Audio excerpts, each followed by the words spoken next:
Hello, everyone, and welcome back to the Father-Son Packers podcast, your source for Packers news, notes, and analysis. My name is Tommy, and I'm joined, as always, by my co-host, my dad, Matt. Dad, how are you doing? Doing all right. It's been, typical California Bay Area weather where it's been foggy and drizzly every day, and the high's been about 60. Welcome to the summer. And the stereotype is always sunny California, but when you're in Northern California, that's really hardly ever the case, honestly. If you're on the coast, if you're inland, oh, that's true. That's going to be like 120 this weekend, probably. Yeah, I mean, even down here in Southern California, down in San Diego, I mean, we didn't really have any consistent sun till the last 2 weeks, although that is a little out of the ordinary. We are coming to you here on a Tuesday night, a little earlier than usual, but wanted to get this out to you. And we are talking today, finishing up our series about the NFC North, talking defense today. Before we get into that, though, just wanted to pitch a couple of things. If you like what you hear, come give us a follow on Twitter at FatherSonPacker. We tweet out when we have new episodes, articles we find interesting, anything like that, keeping you up to date on what's going on in Titletown. We are the follow for that. You want to come give us a follow, we'll keep you in touch with what's going on with the green and gold. If you really like what you heard, come subscribe to us on your podcast platform of choice, too. We're on Spotify, Apple Podcasts, Google Podcasts, et cetera, et cetera, et cetera. Anywhere you can find podcasts, you can find us. You can even find us on YouTube, so go subscribe to us there. That would really help our numbers. We put all of our episodes out there as well. Wherever you want to listen to us, you can listen to us. We appreciate it. But yes, like we said, today we are going to be continuing with our series about the NFC North, kind of previewing defense today. And the system that we did for this on offense, we kind of explained in depth there in our previous episode. You can go check that out. Last week's, we do a little more of explaining the methodology behind it. We don't want to drag down this episode too much talking about it, but if you're curious about it, you can look at it there. But the idea essentially is to using PFF grades, which admittedly not exactly the perfect metric for performance, but it's a pretty good one. They do a good job looking play to play, and there is some subjectivity to it, but there is no perfect metric, honestly.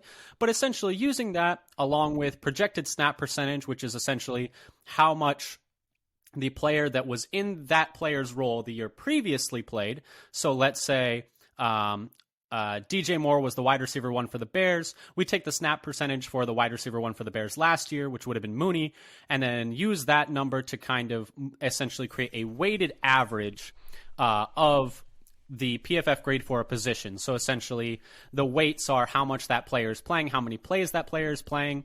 The score is their PFF grade, and that kind of outputs essentially a grade for the entire position group. And the idea is the more a player is on the field, the more their grade actually matters, et cetera, et cetera. Dad, is there anything I'm leaving out that you want to kind of touch on before we start talking about the defense? I mean, that's the main thing. It's kind of a common sense. If you have a really good player playing 90% of the snaps, that's going to matter more than a player with a really good grade who plays 10% of the snaps. Mm-hmm. So we that gets taken into account. And then we make a prediction for the rookies based on how rookies did the previous 5 years in their rookie year.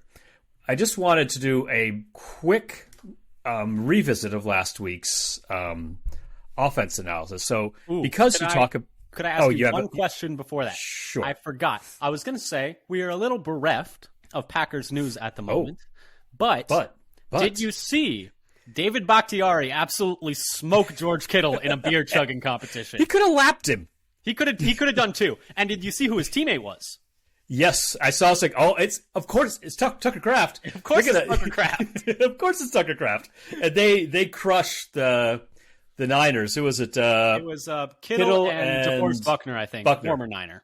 That's true. Former Niner. But yeah, so as you know, like, oh man, these guys are gonna crush. So Kittle did finish before Kraft, but Bakhtiari could have easily finished 2 before Buckner. Yes. Maybe 3. I mean, it was an impressive showing. He's getting a little older, but some skills you just don't forget. You can take. So you can Super Bowl coming.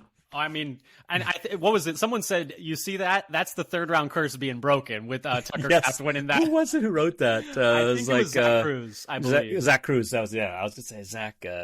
Yeah, I think you're right. That was it was kind of funny. It was great. I mean, it's great to see the rookies kind of team building. That's team building, and it's important, and it's fun to joke about. But it's better when the team is close. It's always more fun when the team is having fun. And to see something like that with Bakhtiari, one of the oldest members of the team, pairing up with the rookie, it's fun stuff. And they seem like two guys who would get along. Yes. The other thing I'll say, there's a little bit of this. There's the interview with Elton. Yes, on Good Morning Football. Yeah, where he talks about how well we expect to win the North. I mean, sure, why not? That's the Right? That's the attitude I want players to have. He also talked a little bit about how moving to right tackle off the ACL is the hardest thing he's had to do in his entire career playing football, which I believe, because that sounded very tough, and I thought a lot of people were a little tough on him playing right tackle last year. They essentially were willing to be like, no, he's not a right tackle. I'm like, he's coming off a torn ACL and playing a position he's never played before. I still don't necessarily believe that. That's not enough evidence to say he can't play right tackle. I agree. It's just as likely, and probably more so, that his leg just wasn't ready yet. And then as it got better as the year went on, then he started playing better. Exactly. He came back sooner than I think anyone expected him to. It was only like 10 months. Yeah, I think he missed because he got hurt in December. December was in November. But anyway, he was back in week 2. Yeah, which is playing just on the absurd. field. Was it week 2 or week 3? I think it was week 2. I'm not 100% sure. Was there anything else that I missed from Packers land recently? Oh, the other piece of news. I don't know if you saw this today. Lucas Van Ness officially signed his contract. Yes, I did see that. So now it's only Jaden Reed? Both second rounders, I believe. I think both Musgrave and Reed have not signed yet. Okay. Based on what I saw the other day. But yeah, that's the main thing going on in Packers land. We are still counting down the days to training camp. July 25th, I believe, or 26th. I can't remember off the top of my head, but still about a month away. He did play in week 2. He only missed week 1. Just was double checking that. Elton, that is.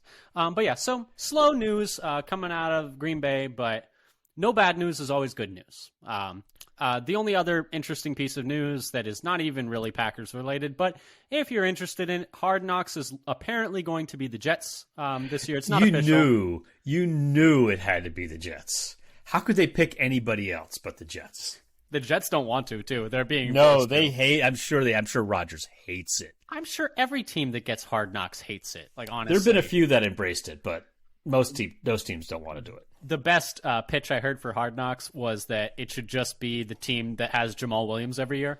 Which, I mean, I am 100%. That would be very good. I believe it was Hayden Winks of Underdog said that. Do you mean Hingle McCringleberry? Hingle McCringleberry. I mean, I could watch Jamal Williams. I mean, if he wants to, I mean, he could do a career in like network television, broadcast. Like he could do anything after, and I think he'd just be so wildly entertaining. People would watch. So SpongeBob out there, there's a mermaid. He's such a funny guy. I love Jamal Williams.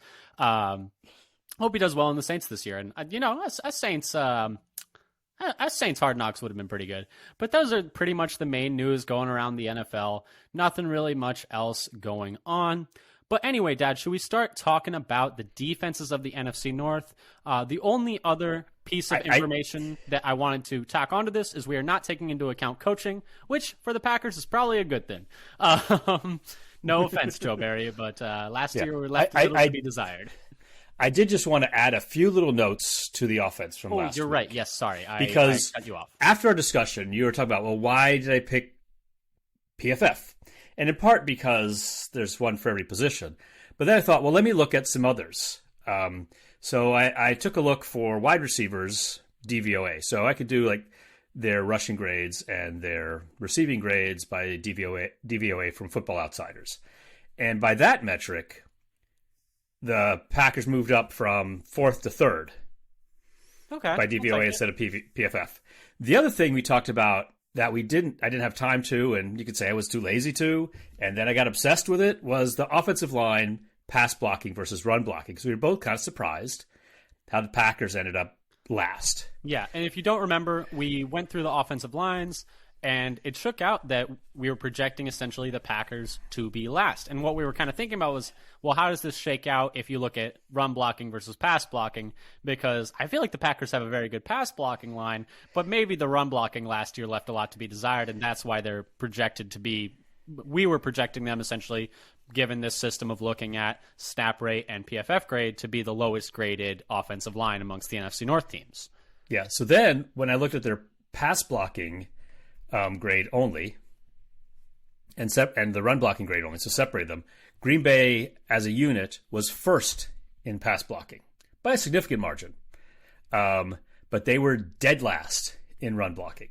So their top, in pass blocking, they had a score of 76.7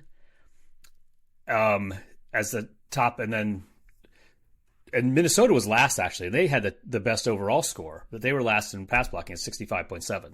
Then in run blocking, Minnesota was first at 76.6. Green Bay was 60. They were 10 points worse in run blocking than the second worst run blocking unit, the Lions. Yeah, and I think the biggest culprits of that, looking at the individuals, were Myers, who went from an above average pass blocker at like a good pass blocker at 74.3 down to an abysmal run blocker down at 53.5. And the same thing is true of Runyon, and the same thing is true of Tom, and the same thing is true of Nyman. So pretty much center to right tackle were all poor run blockers last year, no matter who's starting at right tackle, Tom or Nyman. And then Bakhtiari has a large drop-off from being an elite pass protector to a kind of middle-of-the-road run blocker. And in fact, the only one who was better at run blocking than pass blocking was Elton. And the rest of them were all pretty poor run blockers last year. And you could argue, hey, if every single one of your linemen is struggling to run block, maybe that has to do a little bit more to do with scheme than anything, which could lead you to be a little bit concerned when a lot of the optimism surrounding Green Bay's offense this year is, hey, they're still going to be able to run the ball. It's like, well, what do you mean by still? Because they couldn't run the ball that well last year, to be honest. So yeah, and so the thing to look for, so the page say Green Bay's really good at finding linemen. Well, they're really good at finding pass blocking linemen. Yeah. But also, so then the other thing I did is you take this and then you adjust for pass snap percentage and run snap percentage for each team, because it's not the same for each team. Then Green Bay ended up second in overall offensive line score, just barely behind Minnesota, and Chicago was last. So that actually made them as a unit look much better. Some of that is how well does your offensive line strength align with your play calling philosophy? So, like, the Bears had, better run blocking than pass blocking, and they run a lot last year. Yeah. And the other question that I have is just, you see all these across the board pretty high pass blocking grades for the Packers. And what you'll hear a lot of analysts say is that sacks are a function of the quarterback. And you wonder if a lot of those pass blocking numbers might take a little bit of a dip, maybe not necessarily for players like Bakhtiari and Elton, who are like established like Pro Bowlers, but guys like Runyon, guys like Myers, guys like Tom and Nyman, have their pass blocking numbers been being propped up a little bit by the fact that Rodgers is so quick to get the ball out, is very good at setting protections, et cetera, et cetera. That's another thing that I wonder. It'd be very interesting to see. One thing, at least in Love's short stint, he seemed to be getting the ball out on schedule. Yes. So on time, hit the top of the drop, and make the read and throw. So we'll see if that holds up. So the other thing about Love overall. So you remember in PFF ratings. So that's the other. I also looked at other ratings, as I was talking about. I looked at five different ratings for quarterbacks specifically. Yeah. Yeah, specifically because there's a lot of numbers out there you can get for quarterbacks easily enough. So I looked at. So he started with PFF. That had Cousins first and Love second. But then QB rating, which I think I got that from ESPN. EPA per play, which you had found. DYAR per play from Football Outsiders. So I wanted to use both the passing and the rushing. So I didn't just go for DVOA for passing. I wanted to include the rushing grade and how often they rush, so that Fields wouldn't be getting cheated for without including how good a runner he is. And ESPN's QBR, which I think is their proprietary metric. Anyway, Love was first in everything but PFF. Small sample size. So, yeah, so as you'd think, because he has so few, they're all essentially measuring how well he did in those few. Yeah. And it's a very small sample size, but, it's better than him being last in all of those metrics, is all I'm going to say. Yes. So anyway, with that little adjustment, yeah, it improves the Packers' overall standing as well if you take more data in. But anyway, let's move on to defense. Especially when you take more data in that favors the Packers. I mean, I love doing that. It's one of my favorites. But I will say, I did not find other sources of data and throw them out. Yes. But we'll sweep that one under the rug. Yeah. Not for me. No, it's always important when you're looking at data to... Because you notice I still included that Packers were dead last by a significant margin in the run blocking. Yeah, and that's, I think, something to be legitimately a bit concerned about. Yeah, because everybody says lean on the running game, lean on the running game, lean on the running game. That's the worst part of their blocking. Yeah, especially at least last year. And, at the same time, it's like, hey, Jones still had a pretty good year last year. Dillon was still 5th in success rate. Yeah, he was 5th, and Jones was like 3rd. He was also like top 6. I can't remember what Jones was off the top of my head. I just remember that Dillon was quite high. I'll vamp while you check. Yeah, because I saw it on Football Outsiders. Okay. So if you vamp, I will find the success rate. Yeah, they didn't block well for the run last year. They still had some success on the run. You would expect more, honestly. I think, I was still pretty disappointed in Dillon's year last year, despite him being 5th in success rate and grading out pretty well per PFF's grading. But so Dillon was 5th in success rate, and Jones was 6th in success rate. Yeah, and it's interesting that they could be so high in success rate, and yet the run blocking could be graded so low, which is just it's their what they're contributing to the success. You think it's all Jones and Dillon? Separated. I think they're trying to separate out the offensive line's contribution from the running back's contribution, depending on where the play is stopped, essentially. Yeah, and there's always maybe they're just so all over the place that they have these incredible negative plays that are just bringing it down, but the overall success rate is better because 7 out of 10 plays they're blocking okay, and then 3 plays they're completely blowing something. So the success rate will be okay because 7 out of 10 plays the running back's getting the yards they need, and then 3 out of 10 they're just hitting negative yardage. But a negative play is still it's just a 1 or a 0. Right. When you're looking at a success rate, it's not giving you extra negative for epic fail. Exactly. That's just one thought in my mind as we're looking at these numbers.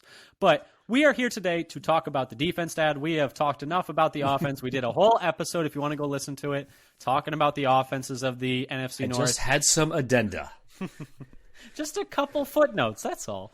But let's talk a little bit about the defenses of the NFC North, because I think, there's a lot of talent on the Packers defense and a lot of cautious optimism. There was a lot of reckless optimism last year. And I would say that got a little too far over our skis.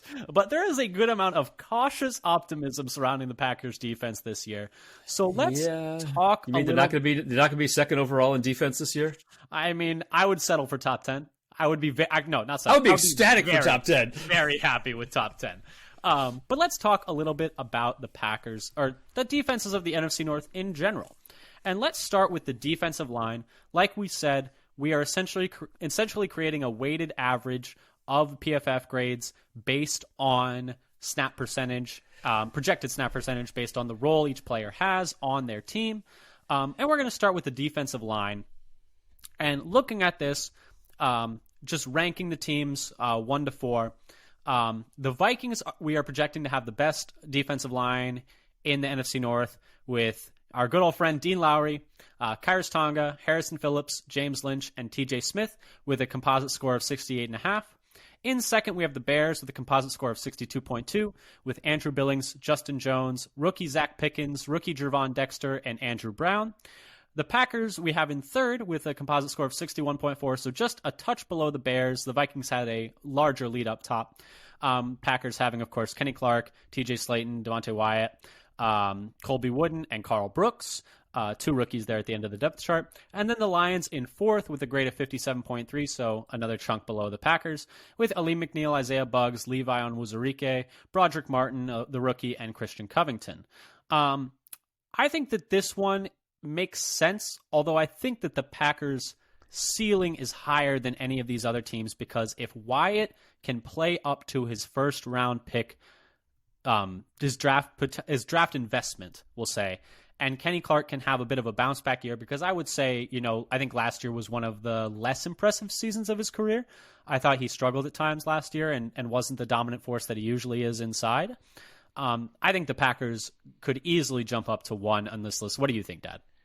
Yeah, I think they have the highest ceiling because they've. So if Wyatt plays like a first rounder, and Clark plays like he did 2 years ago, or 3 years ago, or 4 years ago, I guess the one down year he had before this was when he had like the pulled groin in 2020. I think so. I think because 2019 had a good year and everybody around him played better, and then he was hurt in 2020, and the whole defensive front had a down year with that. But so if he plays like he has for most of his career, I think he'll be significantly better. And Wyatt, let's see how he improves. And we'll see how this is their projected snaps based on their own. I think maybe the various websites are using what the Packers have released as their projected depth chart. But we'll see if Slayton ends up ahead of Wyatt and how this all goes. Is it weird that I'm maybe a little more excited about Slayton than Wyatt? Is that crazy?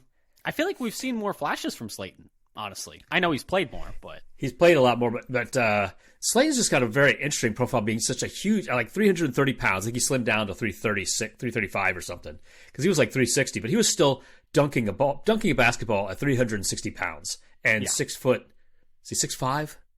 I don't think he's that big. I would guess he's like 6'2", 6'3". I don't think he's shorter than 6'3", but he's a freak athlete.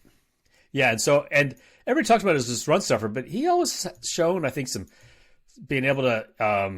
They list him at 6'4". I'm going to say he's 6'3". So to come around on a stunt and split the gap sometimes at a big nose tackle kind of guy, I think he's got potential to be a really good player. We'll see. But Wyatt is a freak athlete as well. Yeah, like a 9.8 RAS or 9.5 RAS, something very high. I think this is another scenario though where if you split it pass grade and pass defense and run defense, the Packers would have a large variance. We'll say. I think I am a little concerned about the run defense this year, and I've heard a lot. Well, yeah, we were like one of the worst around last year. It was terrible. I mean, what was it? The average? I think I've heard this from. I think it was multiple sources, or I've heard it from the same source multiple times. It's like 5 yards per carry they gave up on first down. It's like, I mean, the first and nobody has to run. Nobody has to throw. You cannot. That's like a first down every 2 downs. Just running the ball. Yeah, it was really bad. And the thing is, it's like, I mean, think about how great the pass defense is when the other team just never passes. But the question is just like, let's see, by DVOA, the Packers were the second worst run defense in the league in 2022. So that's not great. How bad was that other team? It's crazy because the other team was the Giants, which is kind of surprising to me with how good their interior defensive line is. It could, yeah. Well, I guess you could be bad in other parts as well, though, by bad tackling by the linebackers or the safeties. That's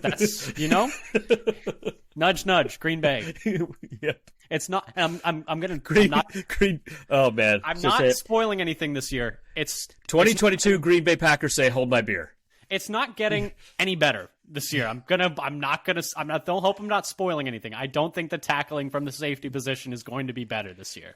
But maybe they could go back to what they were 2 years ago, which was funny because 2 years ago, tackling was one of the best things this team did on defense. And then last year they were terrible. Is tackling just noisy? Is tackling just something that's not sticky at all? I have not looked at it or not heard people talk about whether tackling is sticky or not as a team. And when we say sticky, that just means if you're good, if something is sticky, that means if you're good in tackling if you're good in tackling in 2020, you'll be good in tackling in 2021 if things don't change, if there aren't dramatic changes, and you'll be good in tackling in 2022 if things don't change. It's kind of like the idea of one-score games. One-score games are not sticky. That means if you go 10-1 in one-score games in 1 year, you're probably going to go back to like being 5-5 in one score games. I'm looking at you, Minnesota Vikings. Yes, but it's just something that's not. It's kind of random. Is tackling inherently random? And it's something where it's like maybe I don't know. That's something we could maybe look into. We got some time before training camp starts. But anyway, that's kind of how we see the defensive line working out. Let's move on to edge, where at the edge position we have in first. The Lions coming up with a composite score of 76.3 with Aiden Hutchinson, James Houston, John Kaminsky, and Charles Harris. We have the Vikings in second with Marcus Davenport, their new addition, who's kind of taking the place of Zadarius Smith there. Daniil Hunter, and this might be subject to change because apparently they are listing 2 offers on him. If they trade him, then the Vikings unit is going to take a big drop. Yeah, because he's quite a player. DJ Wanham and Patrick Jones with a composite score of 73.8. So these top 3 are very clustered together with Lions 76.3, Vikings 73.8. And then in third, the Packers with 71 with Gary, Smith, Van Ness, and Enigbare. And then a big drop down to the Bears in fourth at 57.2. You can barely see him down there. With Gibson, DeMarcus Walker, Dominique Robinson, and Rasheem Green. I think that this is in some ways... so question, what did you do with Gary's snap count? Because that is the big question. That should be adjusted actually. Because if you're It'll depend on how many games you think he's going to miss. Yeah, and I would be surprised if he didn't miss any. I think at this point, I know. Right, and he is substantially better PFF grade than anybody else on the depth chart.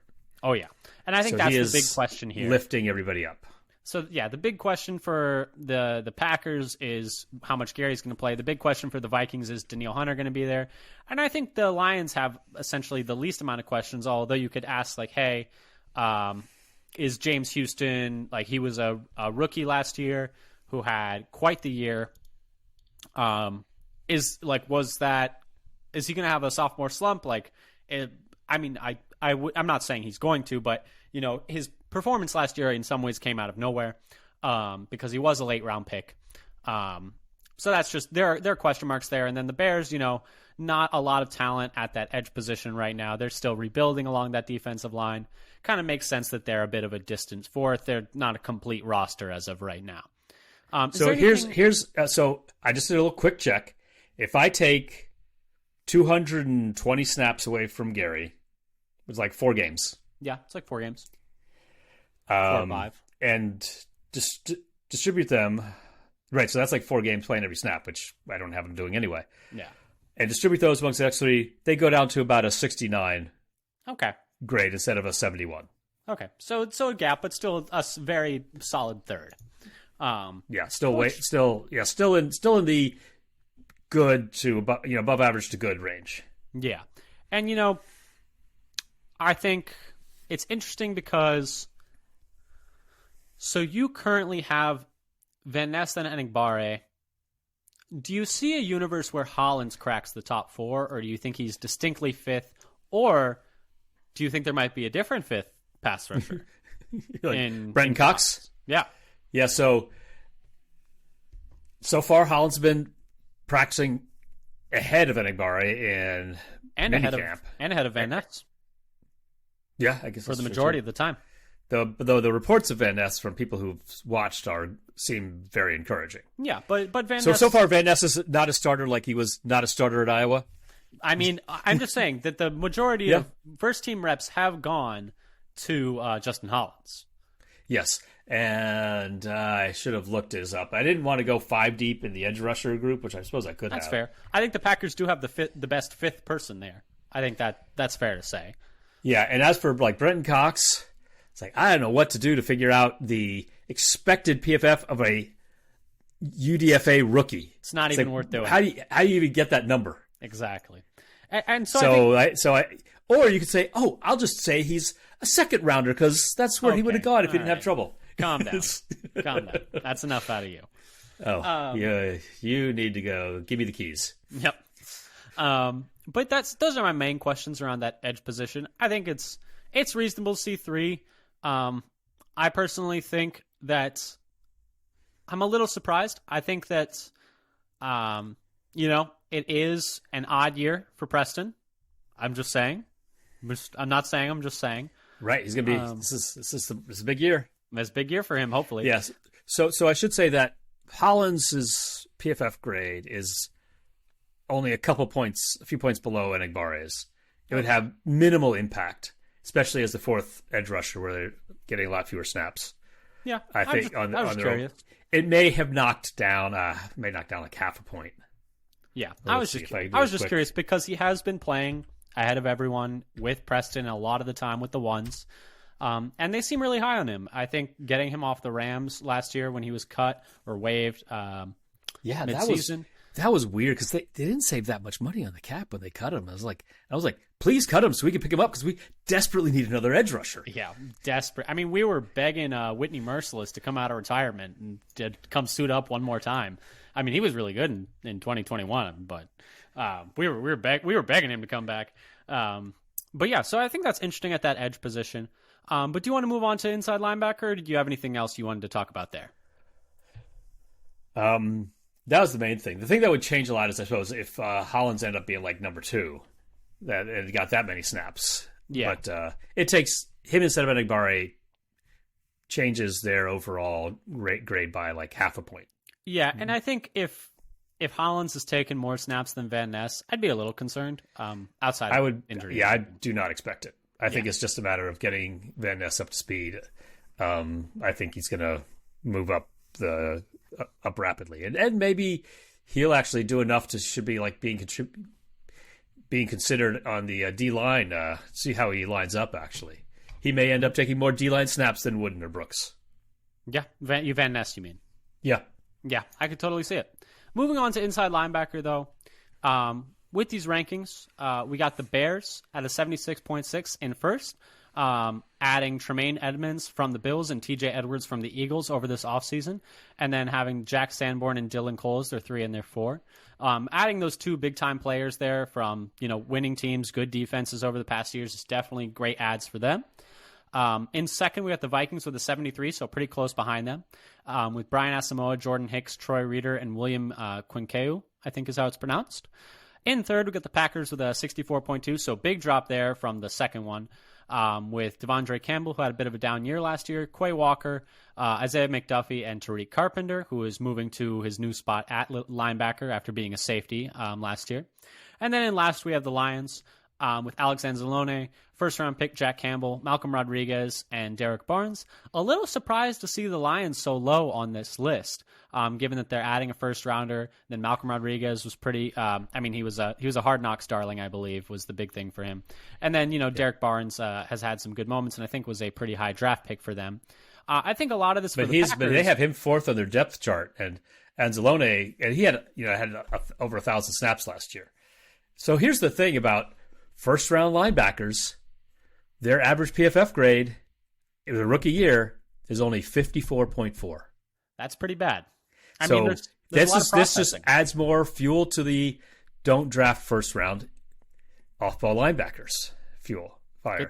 So Walker, so he had a 51.9. So he just slightly underperformed the average for rookie first-round interior linebackers. He had decent moments last year, and I think they just need to let him rush the passer more blitz more, and just fly around a little bit more. I don't know. Yeah, and play to his strengths. The interesting thing was, as we talked about in our OTAs and minicamp episode, was that Quay Walker was getting some sets as the sole inside linebacker, which I thought was interesting, since you'd expect Campbell to have that role. That's the only thing that I think is interesting for the Packers inside linebackers, besides the fact that Carpenter's moving there. I think the Bears are the biggest interesting thing here, because you got 2 guys who have never played together, but they spent a good amount of capital in free agency to bring these 2 guys in Edmonds and Edwards. And they both had excellent, very good to excellent PFF grades last year. Yeah, and Edwards is a Badger too, so that's cool. But I think that's the biggest one to keep an eye on. There is their composite score is very good, but it is more of a projection than these other ones because they've never played together and they're playing on a new team, new system. And I just think that's just something to keep an eye on there. That while we are projecting them to have the best middle linebacker group, I think there's a little more inherent volatility there, given the fact that not as much experience as these other groups. I do think also that linebacker is I think the NFL knows, and I think the fact that it's not considered a premium position. We are weighting all of these positions equally when we're doing kind of our final output at the end. But I do think, like we talked about with the Packers having the best running back group in the offensive section, that's the least important position, probably. And then here with the Bears having the best linebacker group, I would say the linebackers are probably the least important position of any of these ones on defense as well. Yeah, so it's we did not weight positions based on their perceived value. We haven't actually done it. I haven't done an analysis myself to see does it hold up to does the conventional wisdom hold up to scrutiny or not. But we also have not incorporated, how much better you are in each position. So yeah, it's just a straight up rank 1 through 4, as opposed to we could have just summed up the PFF grades for the different positions, and so then you would get, I wonder how that would have turned out. You get more of a bump for how much better you are. If you're much better when you're in first and only a little bit behind when you're in second. I should have done that. That'd have been easy. It's something to, just something to think about. But, at the same time, some of these positions matter more than others. I think you'd have to do some weighting there as well. But just something. Yeah, so let's see. The Packers are first in cornerback, so clearly that needs to be tripled. That's the most important position by far, of course. But like you teased here, the Packers, as we're moving on to cornerback, do have the best score for us for corners with a 69.4, which is lower than any of the other first-place ranks we've had. A little bit higher than the defensive line composite grade that we had earlier, but the second lowest of any of these position groups of the first place in those positions. For the leaders. With Jair Alexander, Rasul Douglas, Keyshawn Nixon, and then Eric Stokes in that fourth spot. I think that's a bit of a projection as well, given the fact that he is still recovering from a pretty extreme injury. Although does seem like he's at least warming up and moving around a little bit. In second, we got the Lions with a grade of 66.7, just a little bit behind the Packers, with Emmanuel Mosley, Cameron Sutton, C.J. Gardner-Johnson, who they just brought in from the Eagles. I think they also might have just brought in Emmanuel Mosley as well, and Jerry Jacobs. The Vikings with a big drop down to 54.3 with Andrew Booth, who is going into his second year but didn't play much as a rookie because of injury. Byron Murphy, Caleb Evans, and then rookie Mekhi Blackman. And then the Bears in last, but just a hair behind them with 53.9, only 0.4 below the Vikings, with rookie Tyreek Stevenson, Jalen Johnson, who's a good young player. Kyler Gordon's going into his second year, I believe, and then Kindle Vildor in that fourth spot. I think it's pretty fair to say that the Packers' corner room is on paper much better than the rest of the teams in this division. I would say, though, I'm a little surprised the gap is as small as it is, given the names the Packers have at those positions and the amount of money that they've invested at that position and capital. Yeah, so Jair is far and away the best number one, and it's not close. Emmanuel Mosley is the next best, and he's 10 points behind. Some of these number one corners, their PFF grades are in the 40s and 50s. But Nixon and Stokes are not very good. It is surprising that it came out this close in some ways. But and you talk about Stokes' health, he's only projected to have 290 snaps as the currently listed fourth of the depth chart corner. It's interesting that the distribution is different for different teams. Some teams have more for their third and fourth corners, or at least for the fourth corner than others. Particularly the Packers had used not very many snaps in their fourth corner, while the Lions had almost as much for their fourth corner as their third corner. Yeah, and I do think it's interesting, and the Lions had a big change at the corner position as well, trading Jeff Okudah to the Falcons, top 5 pick that just didn't work out there. But I just find it interesting that the Packers are so far, are so far below where I would have projected them, because just on paper, I am surprised that, for instance, the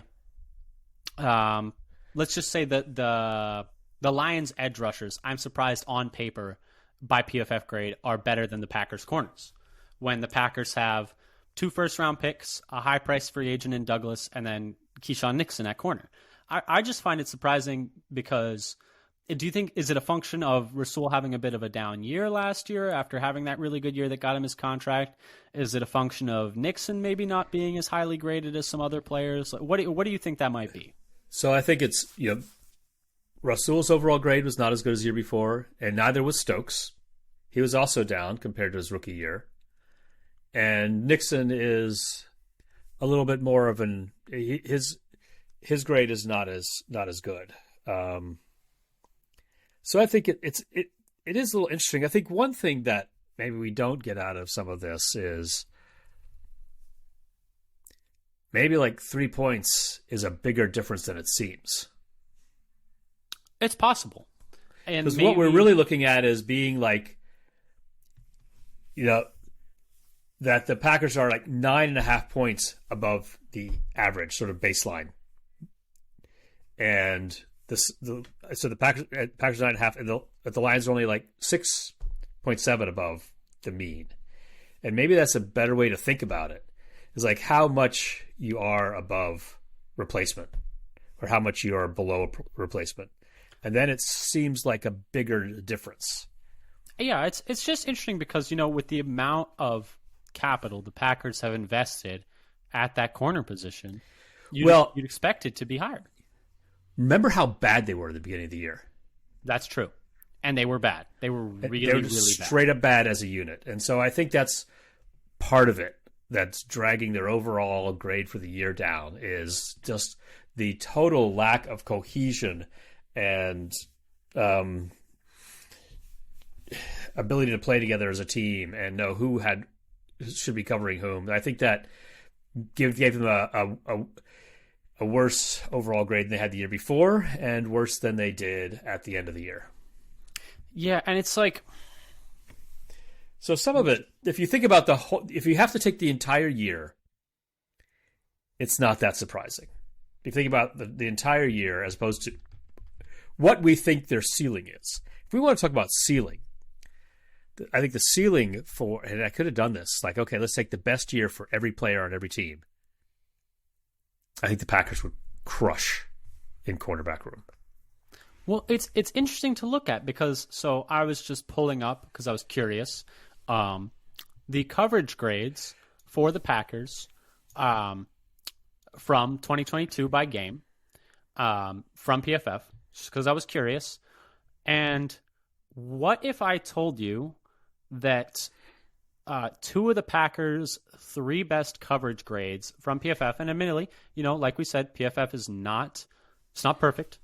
I'm looking at those numbers too. It's just a metric that can be useful. It's a tool like anything else. It has its flaws. It has some subjectivity. Are you calling me a tool? You are, yes. But what if I told you that two of their three best coverage grades were from the first 7 weeks last year? As a team. Well, it wasn't the Minnesota game. It was the Bears game and the Washington Commanders game. And what if I told you that their best game was against the Bears in week 2. Their second best game was against the Bears in week 13. Their third best game was against the Commanders in week 7. Their fourth best game was against the Vikings in week 17. And their fifth best game was against the Jets in week 6. And then their sixth best game was against against the Cowboys in week 10. Their seventh best game was against the Tampa Bay Buccaneers in week 3. So you're looking at it team by team, week by week. And I just think it's just kind of interesting that, through the first 7 weeks, through the Commanders game, you've got 1, 2, 3, 4, 5 grades above 65 and 2 grades below 51. And then after that, and then you got the Bills game, 53, Lions game, 53. Good games against the Cowboys, the Eagles, the Bears, and the Vikings, but bad game against the Lions. Poor game against the Dolphins. Poor to below average game against the Rams. Poor to below average game against the Titans. I'm surprised because I also felt like the coverage did get better as the year went on. But just if you're going by PFF coverage grade, like we said, not perfect. But if you look at that, just on a team by team basis, and I'll just shoot you the link really quick if you weren't able to find it. Yeah, I want to. So to see the. I just think it's interesting that it maybe doesn't necessarily that those numbers, and maybe that's an indictment of the numbers that they have in their grading, but that it doesn't necessarily align with our feeling of how the coverage was as just people watching the game and as fans and people who record about this stuff watching the game. Because I certainly felt that the coverage got better as the year went on. But we can move on to safety, and I can read that off while you take a look at those numbers, since that has a bit to do with coverage as well. In first for the safeties, we got the Vikings with a score of 69.5, with Harrison Smith, Cameron Bynum, Josh Metellus, and then Lewis Seen, who we're marking as a rookie because he played so little in his first year. In second, just behind them, just 0.8 behind them with a score of 68.7, we have the Bears with Jaquan Brisker, Eddie Jackson, Kendall Williamson, who is a rookie, and Elijah Hicks. In third, we have the Lions with a score of 67.5, so same amount below, or 1.2 below them, with Kirby Joseph, Tracy Walker, Ifeatu Melifonwu, and Brian Branch, who's a rookie, second-round pick. And then in last, with a big jump down, score of 60.7, are the Packers with Darnell Savage, Rudy Ford, Tavarius Moore, and Jonathan Owens. Not surprising to see the Packers in last, given the state of the safety room last year and the fact that they haven't really made... I mean, they've made additions to it, but no large additions, you would say. I'm not surprised to see the safety room for the Packers down this far. I'm not surprised to see the big gap between third and fourth. I'm not surprised. Do you have any thoughts on the safety room or on those coverage grades as a whole? Any interest? So on the safety room as a whole, so what you've got, it's not surprising that the Packers are going to have bad grades, but they also have added players.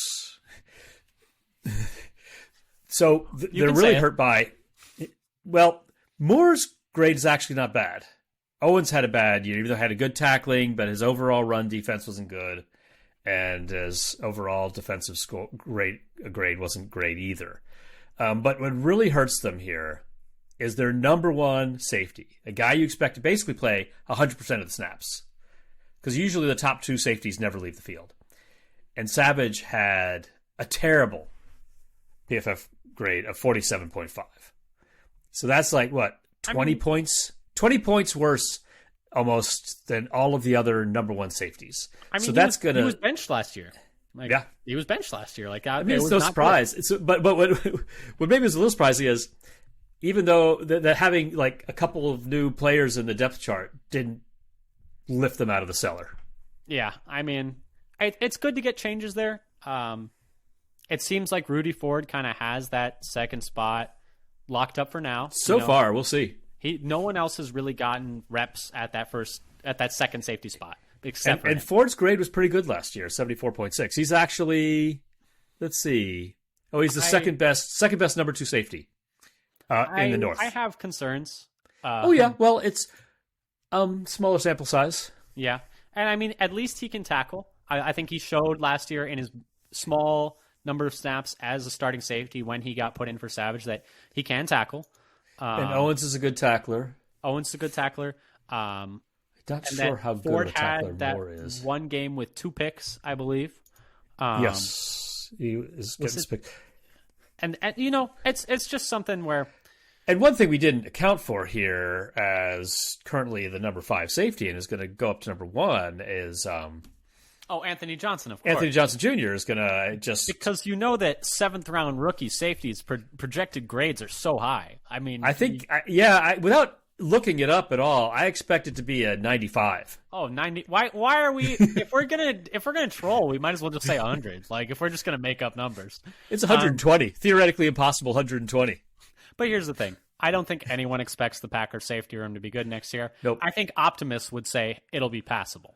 I think pessimists would say, "Oh my goodness, what's going to go on?" I'll put my hand up. Yes, give me some passable. I think if the Packers safeties are passable and Darnell Savage has a bounce back year and is worth the 5th-year option, that's just a super win for the Packers.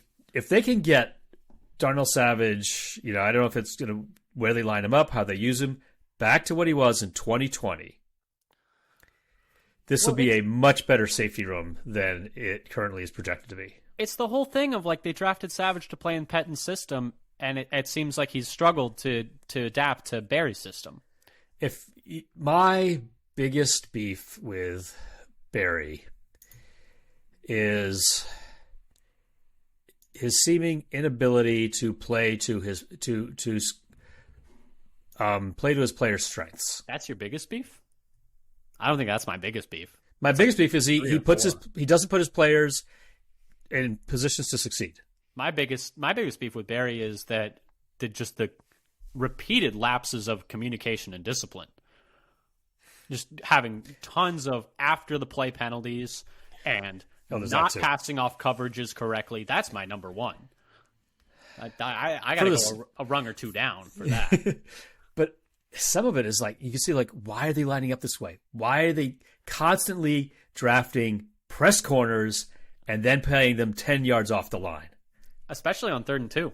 We love doing that. And, it doesn't make sense, does it? And I think what saved Barry's job is that they improved a little bit on defense and did some of these changes at the end of the year. But by then it was too late. Kicking and screaming? Yeah, but by the end of the year it was too late when they were making these changes. So, it is what it is. Who I think Barry is. Who do you think Barry is? He's the man in the hot dog suit. We're all trying to find the guy who did this. Tim Robinson, I think you should leave. It's a great sketch show. That one is one of the best. But so let's kind of wrap it up here as we're coming down to it. Overall, for the defense, we are coming to essentially the idea that we have the Vikings ranked first overall, and this is just essentially averaging out where they ranked among each position group, weighting each position group completely equally. And not including like how much worse or how much better they are with their actual raw score. Yeah. And the Vikings summed ranks was 9. Remember, this is like golf, low score wins. Bears were in second amongst our defensive rankings, which surprised me a little bit because they were a pretty poor defense last year, all things considered. They had the worst defense by DVOA last year by a large margin. The gap between them and the second worst defense was bigger than the gap between the second worst defense and the fourth ranked defense, so big gap there. But we have them projected to be the second best based on their position groups, carried in large part by the fact that they're projected to have the second best D-line and the best inside linebackers and second best safeties. Bit of variance there because we think they're going to have the worst. Yeah, the other two are groups. Worst. And this is the thing where, compared to last year, they probably improved their inside linebacker from like near the bottom to first. Yeah, exactly. And so their overall score, instead of being dead last, and they're only ended up like 1 point ahead, 1 ranking point ahead of the Packers and Lions. Yeah, and then we have the Packers and Lions tied for last. So we have Vikings 9, Bears 13, Packers and Lions at 14. We have the Packers and Lions tied for last in terms of defense. I hope the Packers are better than that, but, I've been wrong before. Dad, is there any thoughts you have on these final rankings before we Hope start will kill a man up? inside. Oh, yeah. Hope will do it. But what that's from. I'm going to guess Shawshank Redemption. Yes. Nice. Sweet. Great movie. But what are your thoughts on these final rankings? Anything you hear before we wrap up? Any thoughts on that? I would be a little disappointed if the Packers defense is that bad given all the investment they've had there. But, I've been disappointed before. Yeah, so one thing I think if you look at this, we are kind of comparing them to a down year compared to what their expectations were. So, like, the cornerback room last year was not as good as we expected. Some of the players not as good as the year before. 2 of the major contributors not as good as they were the year before. Same with the D-line.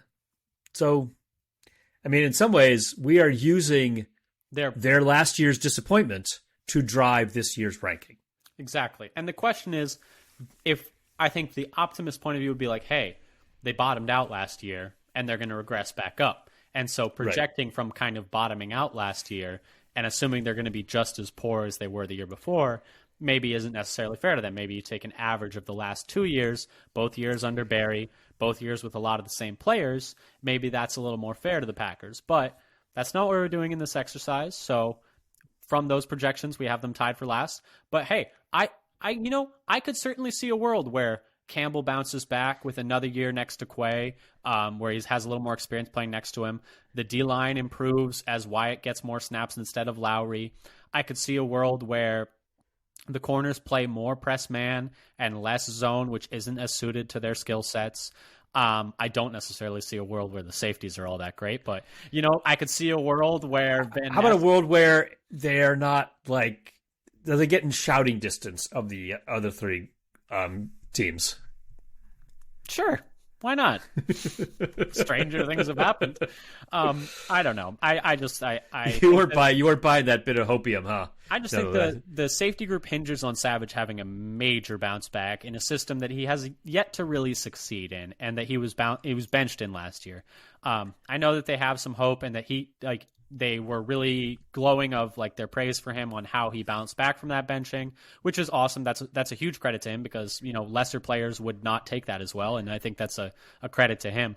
But at the same time, even when he was playing next to a very good player like Amos, he struggled, and he's not going to necessarily have that safety blanket next to him that he did before. And so I think some of his gambling tendencies in terms of really just biting on fakes, biting on double moves, are going to be exaggerated without Amos next to him. Is my feeling. So we'll see if he plays like he did 2 years ago. Well, 3 seasons ago. Yeah. Then the Packers safety group would actually be number 1. I punched in that 72 grade from 2020, and it moves the Packers up to a 70.6 grade. I mean, we can hope. But anyway. But this is, again, where if maybe the numbers would have been very different if we'd done a 2 or 3 year rolling average for each player. Of course, that makes the rookies, well, we just have to do what we did already. Yeah. For the rookies. But I think, I think that is the biggest argument in favor of the Packers is, hey, they had a really disappointing year last year, so to project off of that disappointing year, it wouldn't be surprising for them to be in last. And, there's reason to believe they regress positively towards the mean, and that last year was essentially a below average sampling, and that was on the left tail of what they could be. But anyway, this has been our preview of the NFC North defenses. To summarize, we are projecting the Vikings to be the best, the Bears to be the second best, and then the Packers and Lions to be tied for third or tied for last, depending on if you're a glass half full or glass half empty kind of person. But anyway, thanks so much for listening. Like we said, if you like what you heard, come give us a follow on Twitter at FatherSonPacker. We tweet out when we have new episodes, articles we find interesting, etc., etc. Come give us a subscribe to us on your podcast platform of choice, whether that's Spotify, Google Podcasts, Apple Podcasts, etc. We're everywhere. Come subscribe to us on YouTube. It would really help our numbers. We put all our episodes out there as well. Thank you so much for listening, and until next time, go Pack Go. Go Pack Go.